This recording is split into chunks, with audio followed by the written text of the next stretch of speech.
সব শিশুরা টিকা পাচ্ছে না। হামে মৃত্যু ৪০০ ছাড়ালো। নাকে নল নিয়ে শিশুরা হাসপাতালে কাতরাচ্ছে। অথচ সরকার বলতেছে সবকিছু নিয়ন্ত্রণে আছে। টিকার লক্ষ্যমাত্রা নাকি ৯৯% অর্জিত হয়েছে। এদিকে ইউনিসেফ দ্রুত যাচাইয়ের মাধ্যমে দেখছে শহরে ৩০ থেকে ৪০% এবং গ্রামে ১৫% শিশুরা টিকাই পায়নি। তাইলে সরকার থেকে কেন ভুলভাল নিউজ বলতাছে?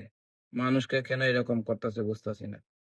যার যা ছেলে মেয়ে মরতেছে সে বুঝতেছে কিরকম লাগে।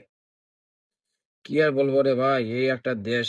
এই দেশে জন্ম নেওয়াটাই ভুল হয়েছে মনে হয়। সরকার যা বলতেছে জনগণ তাই করতেছে, কিছু করার নাই। যার মরে সেই বুঝে কিরকম লাগে। কি আর বলবো, মৃত্যু পর্যন্ত মনে হয় আমাদের এরকমই থাকতে হবে। আমরা গরিব মানুষ, আমরা কই যাবো, এই দেশেই থাকতে হবে, কাজ কাম করে খাইতে হবে। ওনাদের তো সমস্যা নাই, ওনাগো তো সরকার দলীয় লোক। কিছু হইলেই সিঙ্গাপুর কানাডা যাবো গা।